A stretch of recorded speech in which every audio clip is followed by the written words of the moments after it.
4 দফা দাবি আদায়ে গত সোমবার থেকে শনিবার পর্যন্ত মোট 6 দিন ঢাকা মহানগরীতে মাংসের দোকান বন্ধ থাকবে।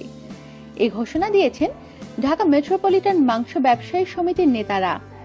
দাবিগুলো হচ্ছে গাবতলী হাটে অতিরিক্ত ইজারা আদায় বন্ধ, হুন্ডির মাধ্যমে টাকা পাচারকারী চক্রকে চিহ্নিত করে শাস্তি দেয়া, ট্যানারিতে চামড়া নেয়া ও ঢাকা উত্তর সিটি কর্পোরেশনের প্রধান নির্বাহী কর্মকর্তা ও প্রধান সম্পত্তি কর্মকর্তার অপসারণ।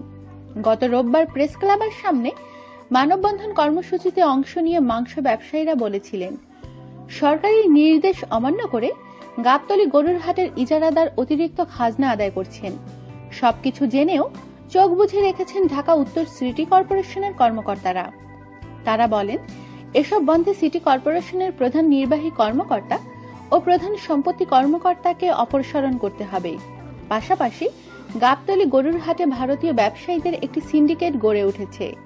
এই সিন্ডিকেট হুন্ডির মাধ্যমে দেশ থেকে টাকা পাচার করছে, সিন্ডিকেট করে গরুর দাম বাড়াচ্ছে। ব্যবসায়ীরা বলেন, এছাড়া পশু জবাইয়ের পর স্থানান্তরের অজুহাতে চামড়া সংগ্রহ করছে ট্যানারি মালিকরা। এতে আর্থিকভাবে ক্ষতিগ্রস্ত হচ্ছে মাংস ব্যবসায়ীরা।